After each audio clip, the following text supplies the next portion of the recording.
ऋडमोऽर्हन्ताडं ऋडमो सिद्धाडं ऋडमो वार्याडं ऋडमो अध्यायाडं ऋडमो लोये सव्यसाहुडम् मंगलम भगवान वीरो मंगलम गौतमो गणी मंगलम कुंद कुंदाद्यो जैन धर्मोस्तु मंगलम सर्वमंगल मांगल्यम सर्वकल्याणकारकम प्रधानं सर्वधर्माणां जैनं जयतु शासनम वंदितु सव्यसिद्धे ध्रुवमचलमणोऽवं गतिं पत्ते वोच्छामि समय पाहुड मृणमो सुद केवली भणिदम्।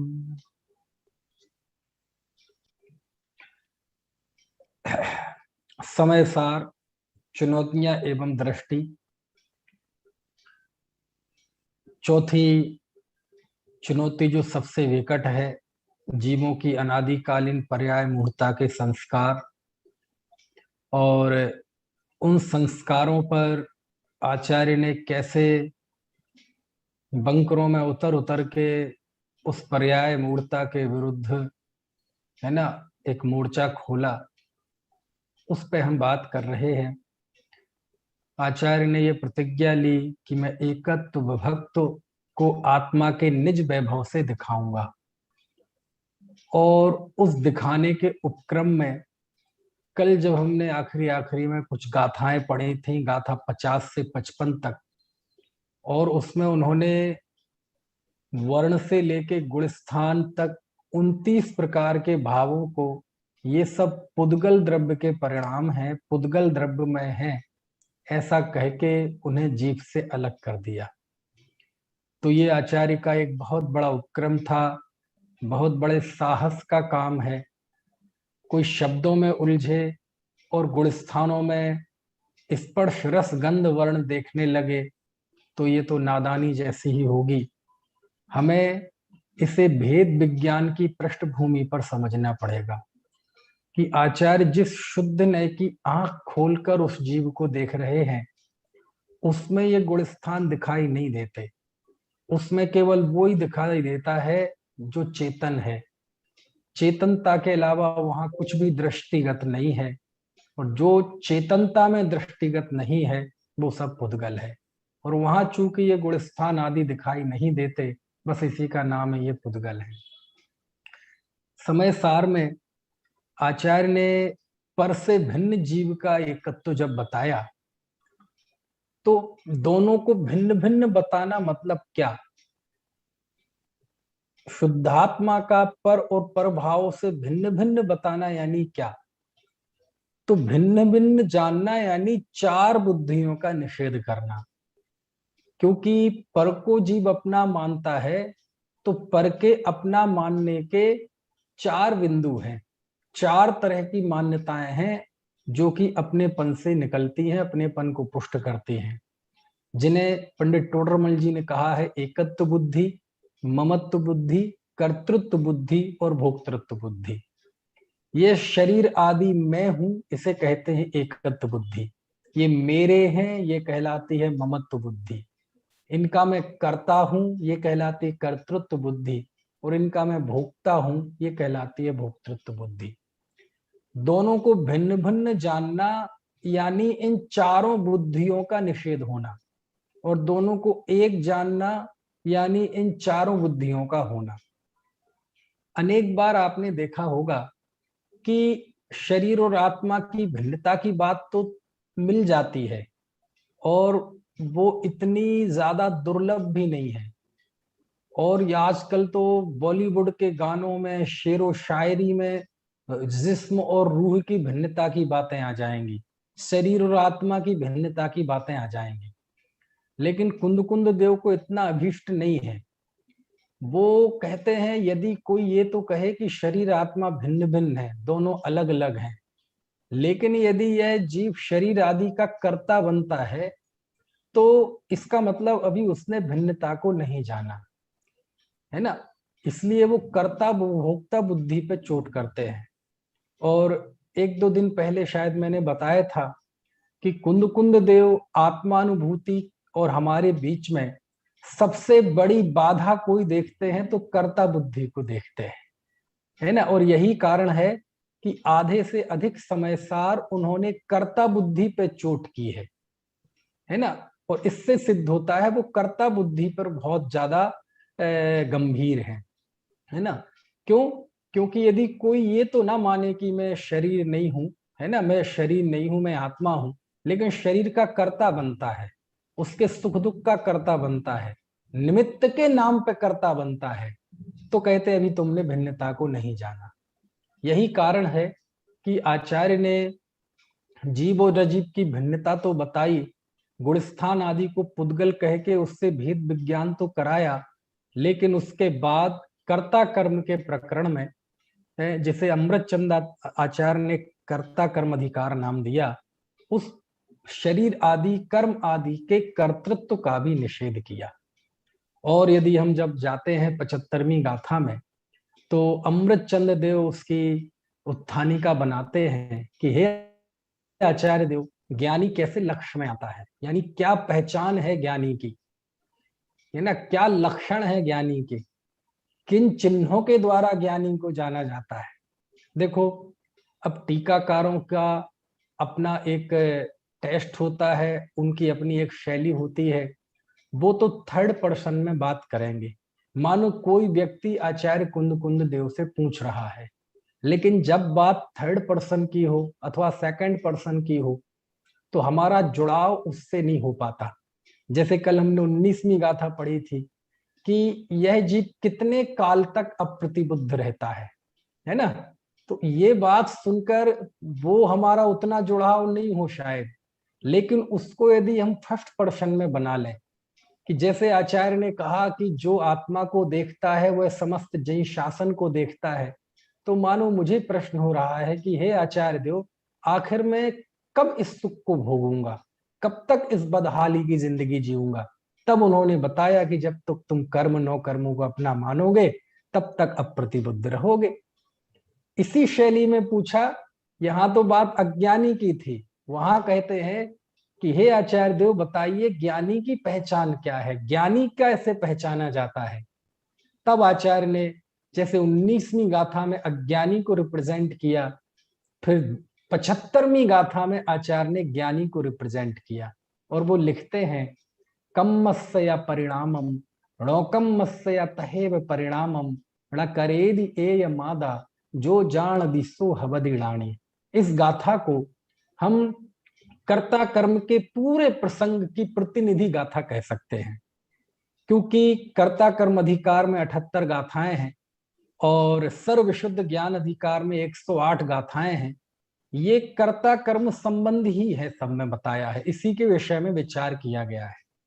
क्योंकि जब भिन्नता बतानी हो तो जीव में और अजीब के बीच में चारों बुद्धियों का अभाव होना, ये भिन्नता है। इस दृष्टि से जीवाजीव अधिकार में यानी पहली 68 गाथाओं में आचार्य ने जीव और अजीब की भिन्नता बताई, एकत्व और ममत्व बुद्धि का निषेध किया।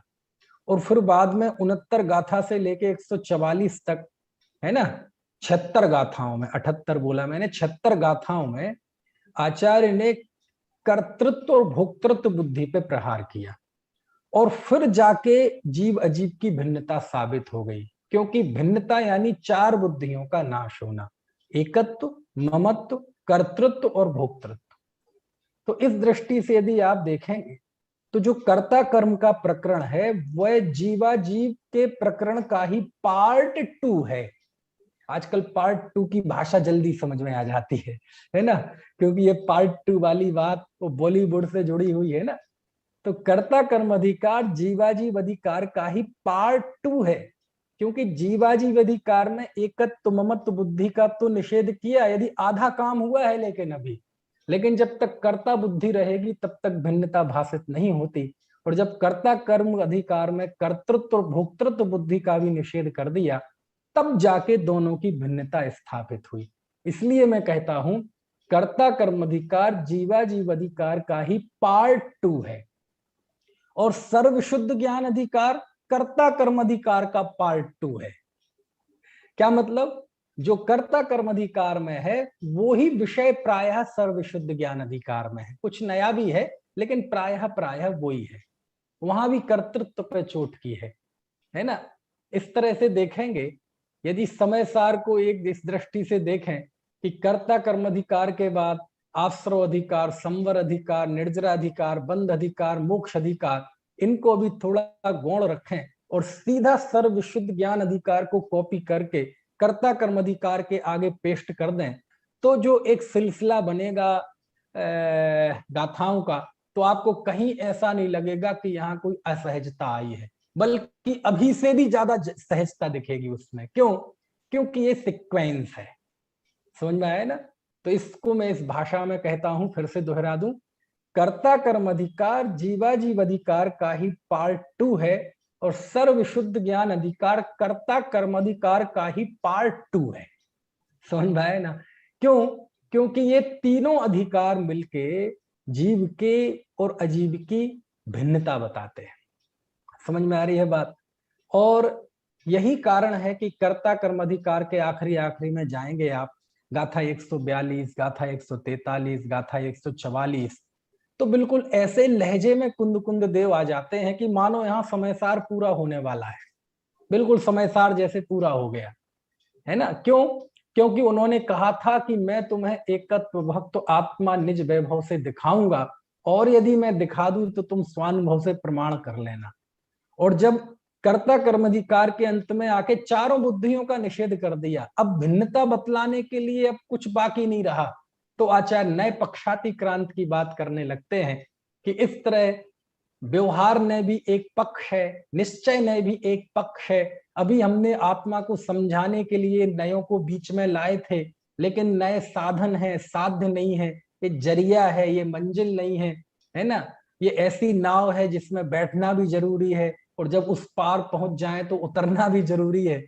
तो वो कर्ता कर्म अधिकार के अंत में नाव से उतारने लगते हैं कि अब तो तुम पार पहुंच गए, मैंने आत्मा दिखा दिया, अब तुम निश्चय व्यवहार इन दोनों को भी पोटली में बांध के समुद्र में फेंक दो और नए पक्षाति क्रांत हो जाओ। मैंने आत्मा दिखा दिया, अब तुम अपने स्वानुभव के द्वारा उसे प्रमाण कर लो। और ऐसा लगता है कि बिल्कुल बस समयसार पूरा हो गया, जो संकल्प था वो यहाँ पूरा हो गया। और ऐसा समयसार में ही नहीं, प्रवचन सार में भी है, पंचास्तिकाय में भी है। आप पंचास्तिकाय में जाएंगे तो 103, 104 गाथा तक आते आते आचार्य बिल्कुल समापन कर देते हैं ग्रंथ का। बिल्कुल ऐसा लगता है कि बस ग्रंथ पूरा, लेकिन फिर से दोबारा उनको भाव आता है और फिर आगे लिखते हैं। ऐसी प्रवचन सार में भी है, 200 गाथा तक जाते जाते प्रवचन सार पूरा हो गया, आचार्य ने समापन जावाणी के ज्ञान तय करते हुए दिखाई देते हैं। समझ में आया? लेकिन फिर एक बार भाव आता है तो फिर 201वीं गाथा से चरणानुयुक्त चूलिका लिखने लगते हैं, मुनि का स्वरूप लिखने लगते हैं। क्योंकि मंगलाचरण में भाव व्यक्त किया था कि मैं इस तरह है ना साम्य भाव को प्राप्त हूं, और 199 200वीं गाथा में आकर उन्होंने वंदना कर ली और बोले अब मैं साम्य भाव को प्राप्त होता हूं। और फिर 201वीं गाथा से दोबारा मंगलाचरण करते हैं, एवं पड़मीय सिद्धे जिणवर बसहे पुणो पुणो समड़े पड़ी बज्जदु सामंडम यदि इच्छति दुख परिमोखम। तो ये कुंद कुंद आचार्य के ग्रंथों में मिलेगा आपको ये, कि एक मौका ऐसा आएगा कि बिल्कुल बस समाप्त और फिर दोबारा उठते हैं वो। समय सार में भी वो स्थल आया है। कर्ता कर्म अधिकार के आखिरी में जाके गाथा 42, 142, 43, 44 गाथाओं में नए पक्षाति क्रांत, नए पक्षाति क्रांत की बात होने लगी। क्यों?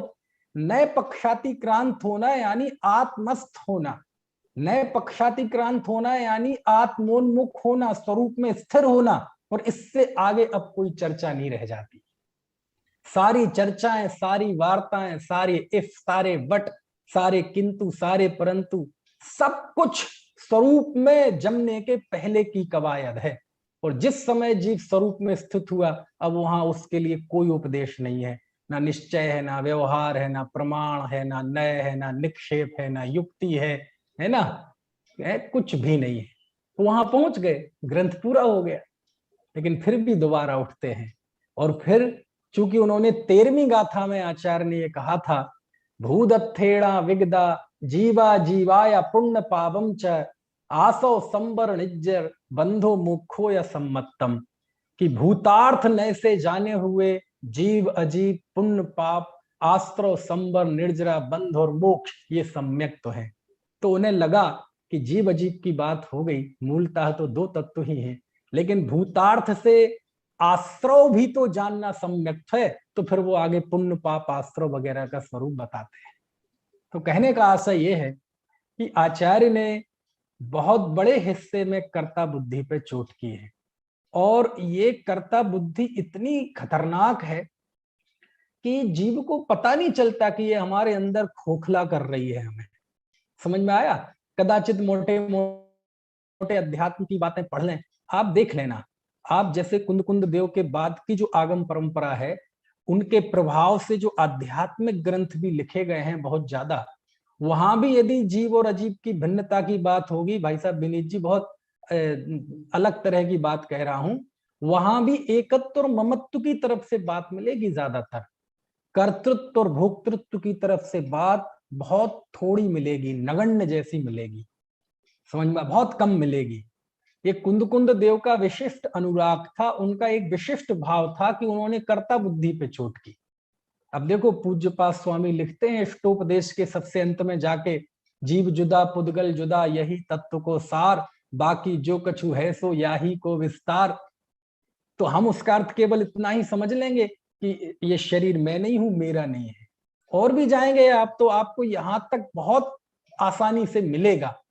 लेकिन कर्ता बुद्धि पे चोट करना कि तुम शरीर के कर्ता भी नहीं हो, उसकी स्थिति के कर्ता नहीं हो, इस दृष्टिकोण से बात यदि सबसे ज्यादा कुंद कुंद देव ने की है, ये तो खैर संदेह नहीं है, लेकिन उसके बाद भी ज्यादा बात नहीं हुई। समझ में आया? टोडरमल जी ने लिखा है मोक्ष महाप्रकाशक के 7वें अध्याय के प्रकरण में, धर्म बुद्धि से धर्म धारक व्यवहाराभासी जी कि ये जीव वृत्तादि का कर्ता बनता है, ये उसके अंदर वासना पाई जाती है ना। और फिर जब गुरुदेव श्री का उदय हुआ तो उन्होंने तो वो भी कर्ता बुद्धि पे बिल्कुल उन्होंने एयर स्ट्राइक जैसी कर दी।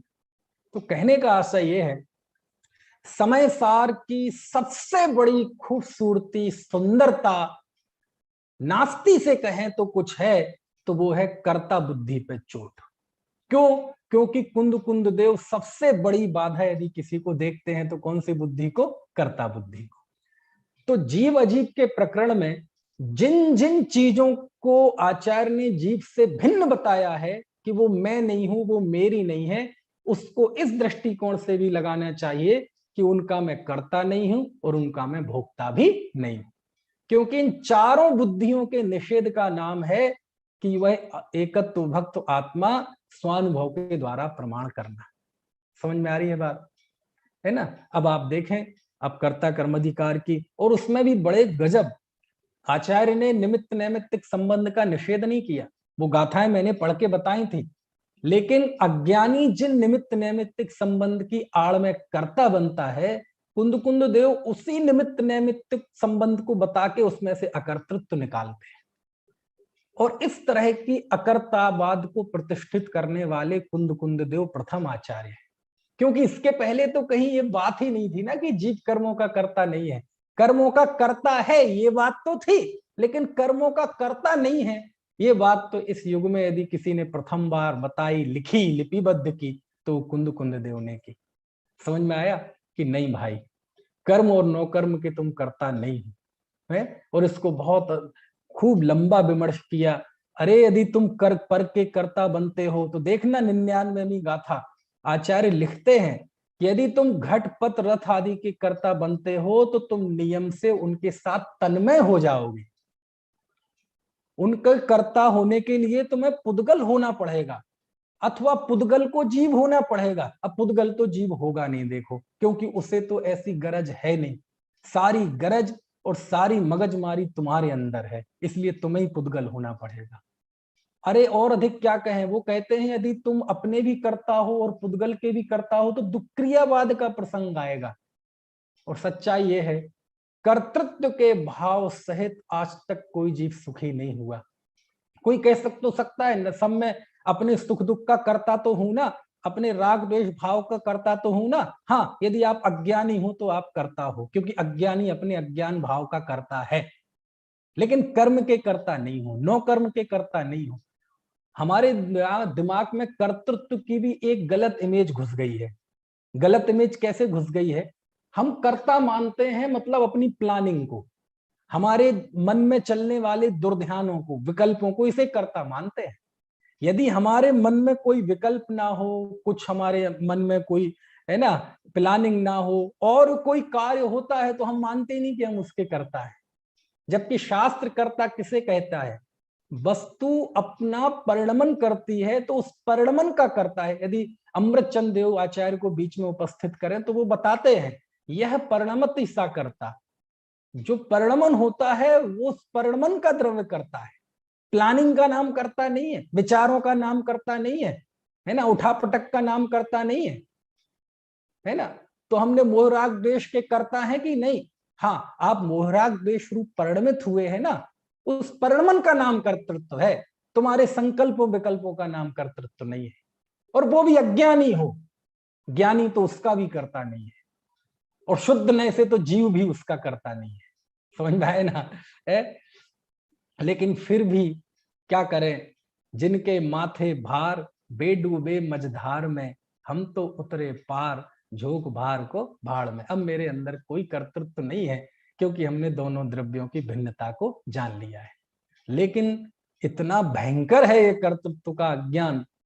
आज देखो, आज हम इस कर्तृत्व के अज्ञान को, है ना, एक झटका तो देंगे। टूटे कब टूटे, कैसे टूटे, वो तो सबके अपने अपने पुरुषार्थ पे, अपनी अपनी होनहार पे निर्भर करता है। लेकिन आज कुछ झटका तो दूंगा प्रशांत, आज झटका तो लगेगा। और इसके लिए मैं एक छोटा सा ऑपरेशन करता हूं, है ना, छोटा सा 20-25 मिनट का ऑपरेशन है, कि यदि किसी को कर्तृत्व की अकड़ हो कि हाँ मैं करता हूं मैं करता हूं, तो 20-25 मिनट का एक छोटा सा ऑपरेशन है। आप देखना, बड़ा ये ब्रेन ट्यूमर का ऑपरेशन है, दुनिया का सबसे खतरनाक। लेकिन उस ऑपरेशन में मरीज तो होता है बेहोश और डॉक्टर होता है होश में। लेकिन ये ऑपरेशन इतना खतरनाक है कि ये होश की अवस्था में करना है, और जितने हम होश में रहेंगे उतना ज्यादा ये ऑपरेशन सफल होगा। ठीक है, चलो, बस छोटे छोटे प्रश्न पूछूंगा, आप उसके जवाब देते जाइएगा, ऑपरेशन बढ़ता जाएगा। अच्छा, एक बात बताओ, जब हम माँ के गर्भ में आए, हम सब मनुष्य हुए, है ना। अच्छा, आप में से कितने लोग हैं जो ये कहे कि मैं मनुष्य हुआ, इस मनुष्य अवस्था का कर्ता मैं हूं, इस कर्म नौ कर्म का कर्ता मैं हूं? ऐसा कोई कह सकता है? जब हम मनुष्य हुए तो हम में से किसी पूछा गया था कि बताओ क्या होना चाहते हो, मनुष्य, त्रेंच, देव, नारकी, है? किसी से पूछा गया था? नहीं पूछा गया था। किसी से पूछा गया हो तो बताओ। क्यों सुमित, पूछा गया था? सागानेर क्या लिखा? है, बड़े ध्यान से सुनते हैं। अरे जब हम मनुष्य हुए, यदि हम पैदा होने के पहले हमसे पूछा जाता कि आप क्या होना चाहते हैं, तो नरक तो खाली हो जाते मीनल जी, त्रेंच गति तो खाली हो जाती, कुत्ते बिल्ली तो खाली हो जाते। कौन जाएगा नरक, कौन जाएगा त्रेंच गति में? है, और मनुष्यों में भी कोई गरीब नहीं होता, मनुष्यों में भी अपंग नहीं होते, है ना, सब देवगति में जाते। और देवगति में कोई व्यंतर नहीं, ज्योतिषी नहीं, भवनवासी नहीं, सब कौन होते? वैमानिक। और वैमानिकों में इंद्र होऊंगा, नीचे क्यों हूं, सामानिक पारिषद क्यों हूं, सब इंद्र होंगे। समझ में आया ना? लेकिन ना तो इंद्र होने के पहले उससे पूछा था, ना पशु जो हुआ उससे पहले पूछा था, और ना आपसे पूछा। यदि आप में से किसी से मरने, पैदा होने के पहले ये पूछा हो कि बताओ कौन सी पर्याय में जाना चाहते हो, तो बताओ। ना तो जवाब हमें पता ही है, यदि किसी का हाँ जवाब हो तो बताओ। इसका मतलब क्या है कि भैया कर्म के उदय से जो स्थिति बननी थी सो बनी। चलो और आगे आओ, बहुत लंबा है ऑपरेशन, बड़ा आनंद आएगा। बस इस ऑपरेशन में आपको पूरा कर्ता कर्म अधिकार समझ में आ जाएगा, सर्व शुद्ध ज्ञान अधिकार समझ में आ जाएगा, और समय सार की सबसे बड़ी गुत्थी आसान हो जाएगी। चलो, मनुष्य तो हम बन गए, लेकिन मनुष्य में भी हम तीन है ना, कोई पुरुष है, कोई स्त्री है, कोई नपुंसक है। अच्छा, आप स्त्री बनी, ठीक है, आप पुरुष बने, एक तीसरे भी हैं, हालांकि हमारे सामने कोई वो दिखाई नहीं दे रहे, लेकिन देखे होंगे आपने बस स्टॉप पे, बस में, ट्रेन में वो आते हैं पैसे मांगने के लिए ताली बजाते हुए नपुंसक। मैं आपसे पूछता हूं, आप स्त्री बनी हैं तो अपनी इच्छा से बनी है? जब आप पैदा हुए तो पैदा होने के पहले आपको एक फॉर्म दिया गया होगा और कहा होगा क्या बनना चाहते हैं, स्त्री, पुरुष, नपुंसक, इनमें से कोई नहीं। बोले पुरुष लॉक किया जाए, स्त्री लॉक किया जाए, ऐसा कुछ ऑप्शन था आपके पास? नहीं था। किसी के पास हो तो बताओ, और यदि होता तो कोई नपुंसक बनता? बेचारा कितना कितना दीनहीन अवस्था है उनकी, कितने कष्ट हैं उनकी जिंदगी में है। आप जो स्त्रियां दिखाई दे रही हैं, आप स्त्री बनते? स्त्री पर्याय के कुछ कष्ट कौन नहीं जानता, है ना। महिलाओं के लिए वो स्वानुभूत है और हमारे लिए सहानुभूत है, समझ में आया ना है। तो बने इच्छा से? नहीं बने। चलो और आगे आओ। सब माँ के गर्भ में आए, कौन आपकी माँ होगी, कौन आपके पिता होंगे? आपने माता पिता चुने हैं? आपको लिफ्ट दी गई थी कि आप कैसे माता पिता चाहते हो? दी गई थी? यदि दी जाती तो कोई गरीब के यहाँ पैदा होता, कोई भुखमरियों के यहाँ पैदा होता, कोई झोपड़पट्टियों में पैदा होता, कोई ग्रीनलैंड के जिंगा लाला वो आदिवासी रहते हैं उनके यहाँ पैदा होता? कोई पैदा नहीं होता। ट्रेन के किनारे कच्ची बस्तियां रहती, वहां कोई पैदा नहीं होता। सब चक्रवर्ती के यहाँ पैदा होते। अब चक्रवर्ती तो इस युग में होते नहीं, राष्ट्रपति के यहाँ पैदा होते। मंत्री से कम तो काम ही नहीं चलता। कोई ऐसे माता पिता चुनता क्या? गरीब माता पिता चुनता? ऐसे माता पिता चुनता क्या कि जिस माँ बाप ने उसे पैदा किया उसने ही हॉस्पिटल में जाके डॉक्टर से उसके पेट में ही मरवा दिया उस संतान को? ऐसे माता पिता होते क्या? समझ में आया है? अरे चाइना में एक बच्चे का नियम है, अब तो दो का हो गया, और वहां लोग मनुष्य का मांस खाते हैं। यहाँ रेस्टोरेंट में बच्चा पैदा हुआ और जितना ताजा होता है उतना महंगा बिकता है, और वहां से सीधे हॉस्पिटल में पैदा हुआ और सीधे रेस्टोरेंट जाता है, 15 मिनट में ओवन में रख के वो लोगों की थालियों में होता है। बच्चा हुआ ना वो, यदि उस बच्चे से पूछता कि बेटा तुम कैसे माता पिता चाहे, तो एक बार वो झोपड़पट्टी वाले माता पिता चुन लेता, है ना। एक बार की वो अपंग माता पिता चुन लेता, एक बार वो आदिवासियों में पैदा हो जाता, लेकिन ऐसे रईस नालायकों के यहाँ पैदा नहीं होता। लेकिन किसने चुने माता पिता? आप देखो देश में हजारों हॉस्पिटल्स हैं, और सुबह उनके कूड़े के ढोर में जाके देखो तो लाखों बच्चे वो मरे पेट में मार दिए जाते हैं, और उनकी बोटियां वहां पड़ी रहती है, कुत्ते चाटते हैं, और वो हड्डियों के टुकड़े, वो बोटियां चिल्ला चिल्ला कर कह रही हैं कि मैंने ये परिस्थितियां चुनी नहीं है, मैंने ये पर्याय चुनी नहीं थी, मैंने ये माता पिता चुने नहीं थे। बस जैसे जैसे जीव के कर्म के उदय की स्थिति बनती है, पांचों संवाय है वहां, यहाँ कर्म की तरफ से बात करते हैं, है ना, वो बनती जाती है और हम मानते जाते हैं। अभिषेक है, हमारे पत्रकार हैं, मेरे में भी बोलने में कई बार पत्रकारों का लहजा आ जाता है आपको बताएं, 100 शास्त्र जितना सिखाएंगे ना, उससे ज्यादा आप अपने खुद के जीवन से सीख सकते हैं। कैसे सीख सकते हैं? कर्ता कर्म अधिकार तो सीख सकते हैं। कैसे? कुछ नहीं, आप अपने फ्लैशबैक में जाइए। फ्लैशबैक तो आप समझते हैं ना, अपनी जीवन के पिछले दिनों में जाइए, जब तक आपने होश संभाला हो, जब तक आपको याद हो तब तक जाइए, है ना। 30-35 साल पीछे तो मैं भी जा सकता हूं, मुझसे कम वाले भी हैं, मुझसे ज्यादा वाले भी हैं। और आप देखिए, आप अपने भूतकाल की जिंदगी का बहुत सूक्ष्म निरीक्षण करेंगे, बहुत, है ना, एनालिसिस करेंगे, तो आपको पता चलेगा कि हकीकत में हमने कुछ नहीं किया। जो जो जैसी जैसी परिस्थिति बनती गई हम स्वीकार करते गए। कुछ परिस्थितियां, कुछ कार्य हमारी इच्छा से हुए, ज्यादातर तो हमारी इच्छा के विपरीत हुए।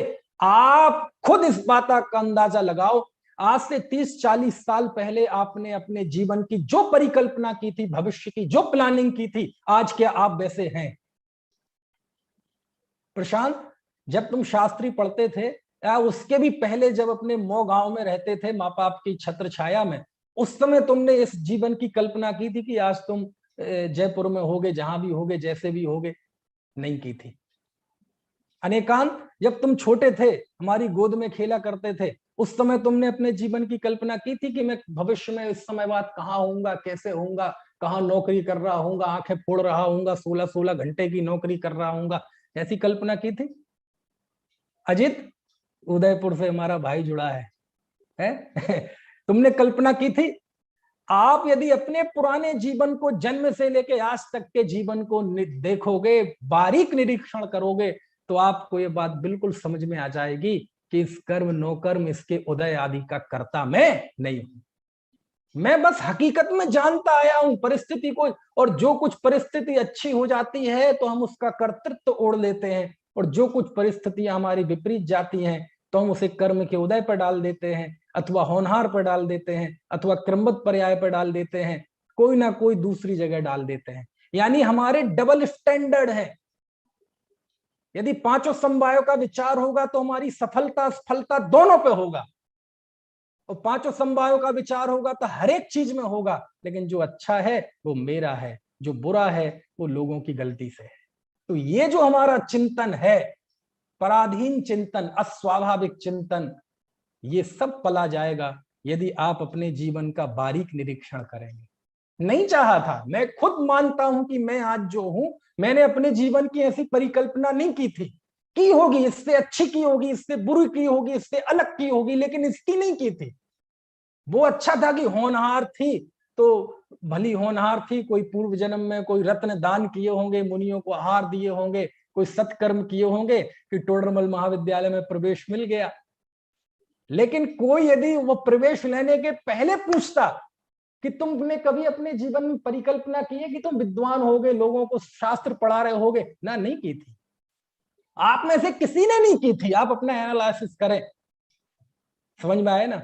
यही तो बता रहे हैं कुंद कुंद देव कि ये जो कर्म के उदय जन्य स्थितियां हैं, तुम उसके कर्ता नहीं हो। तुम्हारी इच्छा, तुम्हारे संकल्प, तुम्हारे विकल्प ये अलग हैं, और ये कर्म के उदय जन्य परिस्थितियां अलग हैं। और जब तुम इनके कर्ता बनते हो तो इन्हीं के साथ जीते हो, इन्हीं के साथ मरते हो, आकुलित होते हो, भाव कर्म करते हो, भाव मरण करते हो, और बस बेचैन रहते हो। समझ में आए ना? तुम्हारे चेहरे पे रेखाएं उभर आती हैं, कंधे झुके रहते हैं, आंखों में हमेशा लज्जा रहती है, आंखों में हमेशा बुझी हुई रहती है, आत्मविश्वास गिरा हुआ रहता है। तो बताओ, आज आज निर्णय करके उठेंगे कि आपने ये अवस्था चुनी है? अपने भाई है, अपने माता पिता चुने हैं क्या? अपना जेंडर चुना है क्या? आपने जन्म स्थान चुना है क्या कि मैं कहां पैदा होऊंगा? चुना है? कितने लोग सड़क के किनारे पैदा होते हैं, रोज लाखों बच्चे उन गंदी बस्तियों में पैदा होते हैं जहां मक्खियां भिनक रही हैं, जहां स्वच्छ पानी नहीं है, स्वच्छ हवा नहीं है, लेकिन पैदा हो जाते। उन्होंने चुना था, वो जन्म स्थल चुना था। आपने जन्म समय चुना था अपना। ज्योतिषी बताता है कि आप यदि आधे घंटे देर से और पैदा हो जाते तो तुम्हारा नक्षत्र बदल जाता। लेकिन हमारे हाथ में है पैदा होना। तो कल्पना करो ना, हमारी जिंदगी के मेजर पॉइंट, मेजर फैक्टर्स उस समय तय हो जाते हैं जब हमने होश भी ठीक से नहीं संभाला था। उस समय हमारा शरीर तय हो गया, उस समय हमारा लिंग तय हो गया, उस समय हमारे माता पिता तय हो गए, उस समय हमारा शरीर तय हो गया, सब तय हो गया। आज जब हमने होश संभाला, वो तो तब तक तो बहुत कुछ तय हो गया था। तो कितनी बड़ी लिस्ट है। हमने ये अवस्था नहीं चुनी, हमने माता पिता नहीं चुने, हमने भाई बहन नहीं चुने। अच्छा, आपने शरीर चुना क्या? विवेक, शरीर चुना आपने कि गोरे होंगे कि काले होंगे, मोटे होंगे कि पतले होंगे, बीमार होंगे कि स्वस्थ होंगे? कि बिल्कुल कई लोग हो जाते हैं बिल्कुल काले दुबले पतले, हाथ अगरबत्ती, पैर मोमबत्ती, रंग निकल जाए पैसे वापस। समझ में आए ना? किसने चुना उसका रंग? कोई बिल्कुल इतने दुबले होते हैं कि फोटो खींचो तो ऐसा लगे जैसे एक्सरे हो। किसने चुना उसका शरीर? कितने लोग बच्चे जन्म से ही लूले होते हैं, लंगड़े होते हैं, अपंग होते हैं, बहरे होते हैं, किसने चुनाए? शरीर। मैं आपको दो उदाहरण बताता हूं, बिल्कुल विपरीत, बिल्कुल विपरीत है। एक बार मैं बहुत साल पहले यहाँ अहमदाबाद से 150 किलोमीटर दूर एक तीर्थ है जंगल में, उसका नाम है चिंतामणि पार्श्वनाथ। वहां मुंबई के मलाड़ के कोई जैन भाई हैं, वो सब वहां शिविर लगाते हैं मई के महीने में, और बिल्कुल जंगल है, वो आदिवासी का इलाका, झिंगालाला वाला जंगल में वो तीर्थ है छोटा सा। मैं भी गया 2 साल वहां, काफी समय पहले, अब तो 15 13 14 साल हो गए, गए नहीं। तो मैं दिल्ली से बैठा और सुबह अहमदाबाद रेलवे स्टेशन पे उतरा। वहां से 150 किलोमीटर दूर है। तो रास्ते में एक हिम्मत नगर पड़ता है, तो उसमें एक हमारे श्रेष्ठी थे, उनका नाम भूल गया मैं, हसमुख भाई नाम था, विद्वान थे, व्यवस्था भी देखते थे। तो वो मुझे सुबह 10 बजे का टाइम था, राजधानी एक्सप्रेस रुकी वहां, वो लेने आ गए। अब गर्मी के दिनों में 10 बहुत हो जाते हैं, 10 साढ़े 10, और रात भर का चला हुआ हूँ। तो वो उन्होंने कहा, मतलब चले, हम हिम्मत नगर रुके, बोले यहाँ पंडित जी आप नहा धो के मंदिर के दर्शन अर्शन कर लीजिए, कुछ खा पी के फिर आगे चलते हैं, क्योंकि जाते ही साथ लगातार प्रवचन करना था, फिर वहां पहुंचते ही। समझ में आया?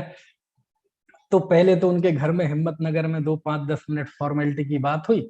फिर बोले पंडित जी आप तैयार हो लीजिए। जब मैं उठा तो एक दूसरे कमरे में जाने लगा, तो एक कमरे में मेरा निगाह पड़ी और मैं डर गया। यदि कोई छोटा बच्चा होता तो उसकी चीख निकल जाती।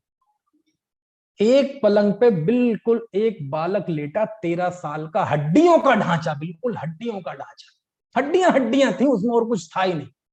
जैसे लकड़ियों का गट्ठर हो और वो बहनों का पतला सा दुपट्टा होता है ना, वो बिल्कुल उस पर डाल दिया हो, लपेट दिया हो। मैं एकदम देख के, ये क्या है? मैं बैठा, उन्होंने मुझे बताया कि पंडित जी ये मेरा बेटा है, इसका नाम है, उसका नाम था रौनक। और मैंने कहा ये क्या स्थिति है? बोले पंडित जी इसके शरीर में एक ऐसा वायरस है कि वो, उस वायरस की वजह से लगातार इसकी मसल्स गल रही है, और जहां जहां की गलती जा रही है वहां वहां बिल्कुल हड्डियां निकलती जा रही है,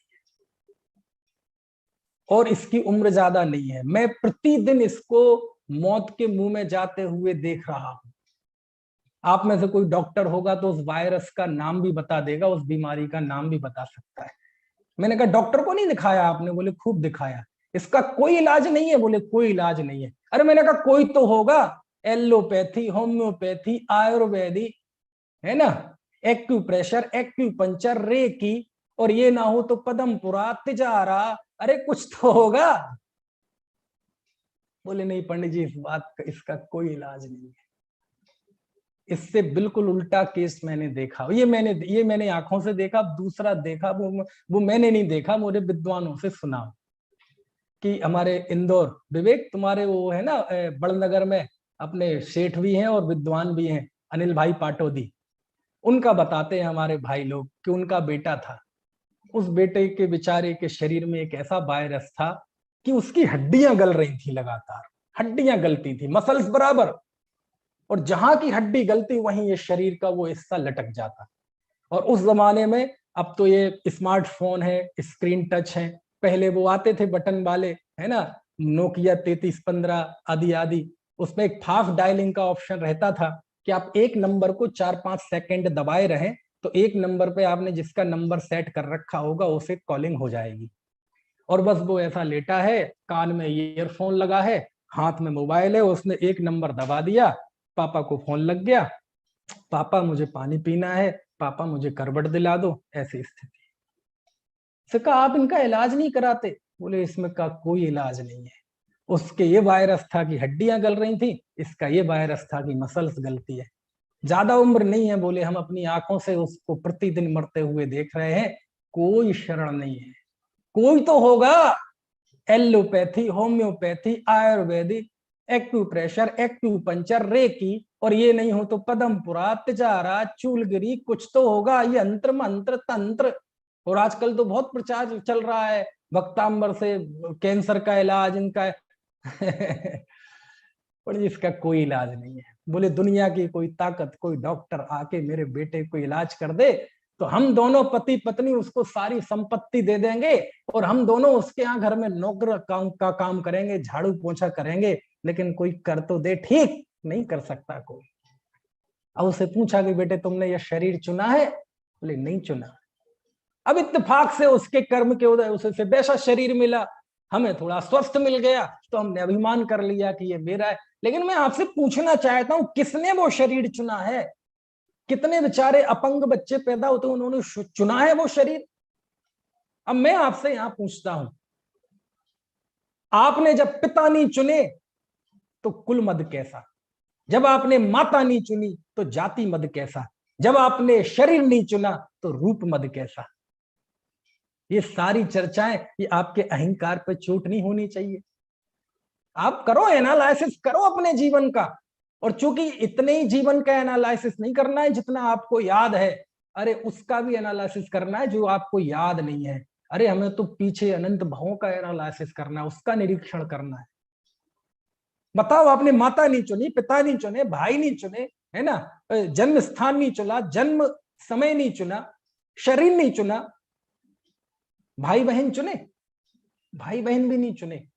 अरे आप दुनिया में चले जाइए, कितने भाई भाई खून के प्यासे हैं, कितने भाइयों ने भाई को मार के संपत्ति हरण कर ली, कितने भाइयों ने भाइयों का कत्ल करके राजगद्दी प्राप्त की है। चुने भाई? ना माता पिता चुने, ना भाई बहन चुने। हाँ, एक मामले में जरूर कहते हैं नितिन की वो हमने चुना। वो क्या है? वो है आपकी पत्नी। ये भी झूठ है, क्योंकि यदि पत्नी चुनने की व्यवस्था होती तो गोपाल दास बरैया अपनी पत्नी कभी नहीं चुनते। समझ में आ रही है? आपने तो सुना है ना गोपाल दास जी बरैया को। गोपाल दास जी बरैया के विषय में कहते थे, वो कहते थे कि हमें तो पत्नी भी मिली तो नित्य वैराग्य दायिनी मिली।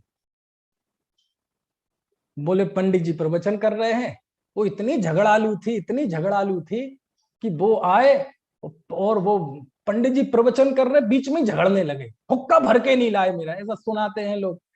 अब वो पंडित जी जाएं, पहले उसका हुक्का भरें और लौट के आए, देखना भैया कौन सी गाथा चल रही थी। ये हालत थी।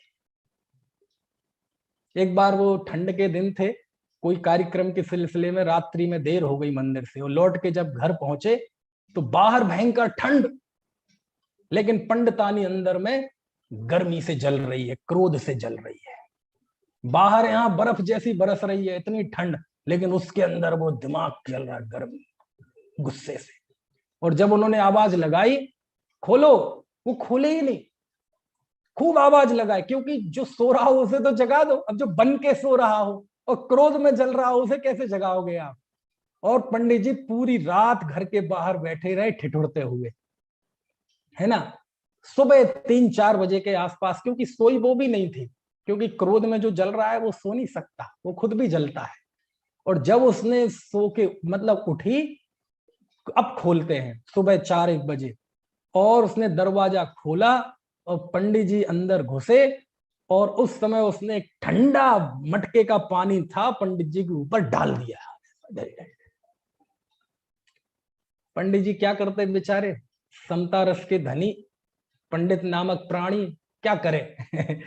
ऐसे ऐसे ऐसे ऐसे करके वो धीरे ऐसे पहुंच पांच के उठे, वो पत्नी से बोले, देवी एक बात कहूं, आज तक हमने ये तो सुना था कि जो बादल गरजते हैं वो बरसते नहीं, लेकिन तुम एक ऐसी बदलिया हो कि तुम बस बजती, क्या गरजती भी हो और बरसती भी हो। ये हमारे भ्रम होते हैं कि पत्नी चुनी, सब झूठ की बात है। जिससे होना हो, दुनिया शत्रु बन के खड़ी हो जाए, सारी दुनिया विरोध करे, लेकिन होने की होनहार होगी तो पता नहीं तुम्हारे दिमाग में क्या फितूर आएगा। और नहीं होना होगी, सारी दुनिया समझाए कि इससे कर लो, लेकिन पता नहीं तुम्हारे दिमाग में क्या चल जाए, तुम मना कर दोगे। भ्रम, सब भ्रम जनित स्थितियां हैं। करो आप एनालिसिस पूरी जिंदगी का। आपने शरीर, माता पिता, भाई बहन कुछ भी तो नहीं चुना। हाँ, जिंदगी में कुछ परिस्थितियां ऐसी बनती हैं जो जन्म से लेकर मृत्यु पर्यंत वो ही रहती हैं, बदलती नहीं है। कुछ ऐसी जरूर है जो जन्म के समय कुछ और होती हैं, आप चाहें तो बीच में बदल सकते हैं। कैसे बदल जाती हैं, आप नहीं बदल सकते। आप हो सकता है गरीब पैदा हुए थे, बाद में अमीर हो जाएं, हो सकता है पहले अमीर थे, बाद में गरीब हो जाएं, फिर अमीर हो जाएं, फिर गरीब हो जाएं, स्वस्थ थे, अस्वस्थ हो जाएं, फिर स्वस्थ हो जाएं, फिर अस्वस्थ हो जाएं। ये कौन करता है? ये आप करते हैं। कभी अमीर ने गरीब होने की कोशिश की है कभी दुनिया में? कभी किसी स्वस्थ ने बीमार होने की कोशिश की है? लेकिन होते हैं। इसका मतलब क्या है? इसका मतलब यह है कि हमारे हाथ में स्थितियां नहीं है। तो किसके हाथ में है? कोई भगवान के हाथ में है? ना भगवान के हाथ में है, ना आपके हाथ में है। तो किसी के हाथ में तो होगी। कहते हैं कर्म और नौकर्म का परिणमन है। ये कर्म और नौकर्म जन अवस्थाएं हैं। कर्म और नौकर्म के उदय से ये परिस्थितियां क्रमशः बनती जाती हैं, बनती जाती हैं, बनती जाती हैं। नहीं नहीं नहीं पंडित जी, यहाँ एक प्रश्न है मेरा, एक प्रश्न है मेरा। आखिर जिन कर्मों के उदय से ये परिस्थितियां बनी हैं, वो कर्म किसने बांधे थे? वो तो मैंने बांधे थे ना। वो भाव किसने किए थे? वो मैंने किए थे ना। तो मैं अपने भावों से ये कर्म बांधे और उसके उदय का फल भोग रहा हूं। तो आखिर वो भाव के तो कर्ता हम है ना? बोले हाँ हो, बिल्कुल हो, आप उस भाव के कर्ता हो, बिल्कुल हो।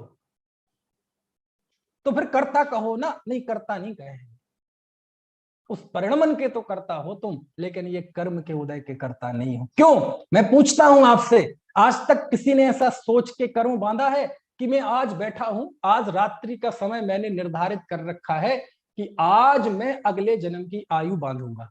ऐसा कोई सोचता है? अरे अभव्यों से अनंत गुनी और सिद्धों के अनंत में भाग, प्रति क्षण जीव कारमाण वर्गणाएं ग्रहण कर रहा है, छोड़ रहा है, आपको पता भी चलता है? प्रति समय कौन कौन से कर्म बंध रहे हैं, किन किन की उदीरणा हो रही है, आपको पता भी चलता है? जिस समय आपने मनुष्य आयु बांधी थी, आपको होश भी था? आप इस समय कितने कर्मों को बांध रहे हैं, आपको होश भी है? अरे क्यों भ्रम पाले बैठे हैं कि ये मैंने पाले हैं? अरे एक ये सहज स्वाभाविक प्रक्रिया है, बिल्कुल दुनिया में कंप्यूटर फिट है। आप अपने स्वतंत्र पने, अपने भाव के रूप परिणमित होते हैं, उस अनुसार उसका हेतु पाकर उस निमित्त से कर्म आदि का बंधन होता है, वो अपने समय में उदय में आता है। और कदाचित आपके भावों के निमित्त से कदाचित यदि उसमें होना हो तो उसमें उदीर्णा, उत्कर्षण, अपकर्षण होते हैं, आपको पता भी नहीं चलते। एक जीव को, जब कोई जीव सम्यक दृष्टि होता है, छपक श्रेणी होती है, कैसे किस किस क्रम में कर्मों को नाश करता है, उस छपक श्रेणी के समय पता नहीं चलता। वो जब भगवान बन जाता है, केवल ज्ञानी होता है, तब पता चलता है कि उस प्रक्रिया में कितने कितने कर्मों की उठापटक हुई है। समझ में आए ना? तब आचार्य लिखते हैं कि सुनो सुनो सुनो सुनो, कम्मस्या परिणामम णो कम्मस्या तहेव परिणामम न करे ए मादा जो जान दी सोह बदिगाड़ी। बोले विचार करो तुम किसके करता हो, क्योंकि जब तक ये कर्तृत्व रहेगा आपकी जिंदगी में आनंद और समता भाव नहीं आ सकता। एक दरवाजे से कर्तृत्व आया, सुख शांति निराकुलता दूसरे दरवाजे से चली जाती है। और इसके लिए मैं एक छोटा सा उदाहरण देता हूं, उदाहरण देके बाद आज की चर्चा पूरी करता हूं। कोई प्रश्न आपको बीच में आए तो यहां ना पूछ सके, मेरे पास और व्यक्तिगत कई प्रश्न आए, आप मेरे व्यक्तिगत भेज दिया करें। मेरा मोबाइल नंबर चाहे तो आप नोट कर लो, ये चैट बॉक्स में भी डाल दो, है ना?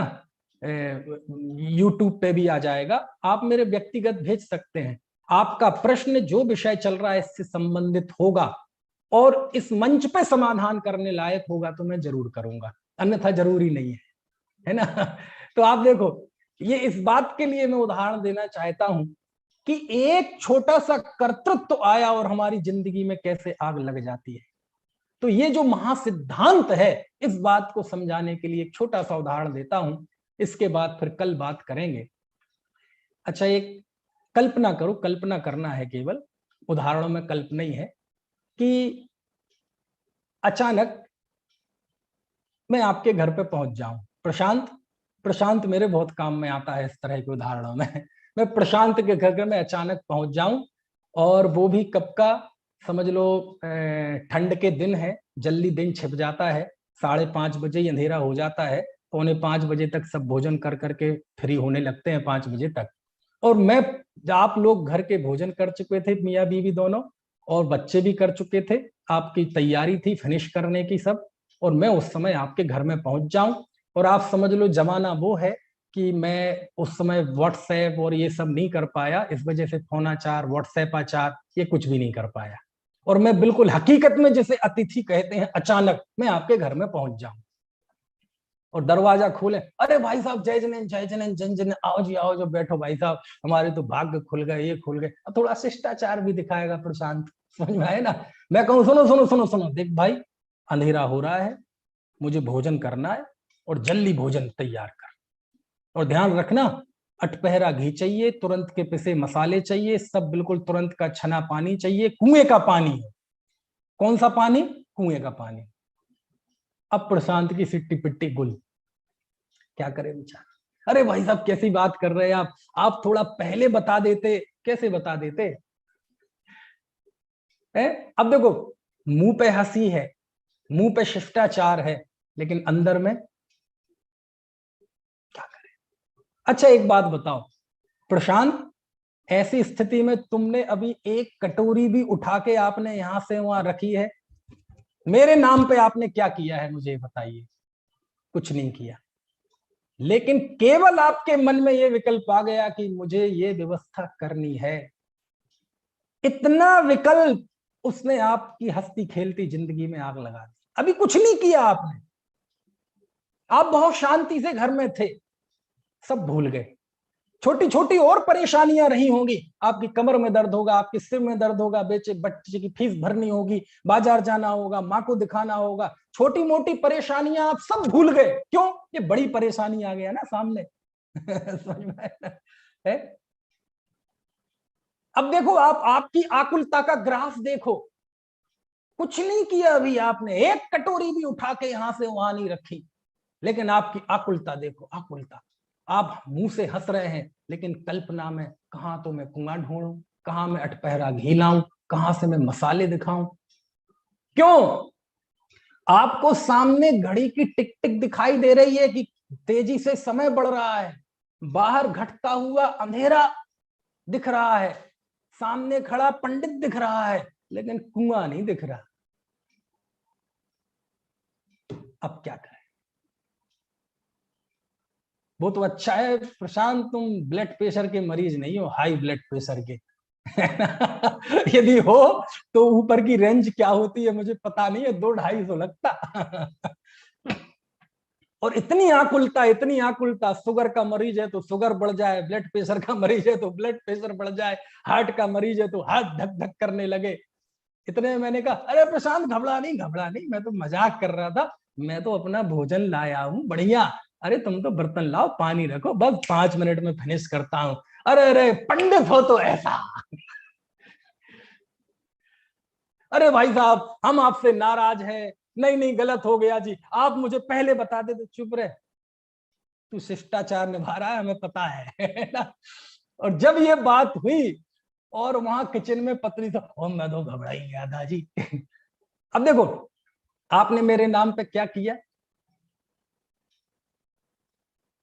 आपने कुछ नहीं किया, एक कटोरी उठा के यहां से वहां नहीं की, लेकिन मुझे ये व्यवस्था करनी है। ये एक विकल्प आया और उसने आपकी जिंदगी में आग लगा दी। आप कुछ देर के लिए इतने असहज हो गए, कुछ समझ में नहीं आ रहा था मुझे कहां जाना है, क्या करना है, क्या करूं, कहां से कुआं लाऊं, कहां से अटपहरा घी लाऊं, इस सूरज के प्रकाश को रोक दे भैया कोई, दुनिया थम जाए। ऐसी आकुलता, ऐसी आकुलता, काल्पनिक थी सब। और इसी के पैरेलल, इसी के समानांतर एक और विकल्प आया, कुछ नहीं करना, सब है। इतना आते ही आपको कितनी निराकुलता आई, कितनी आनंद आया।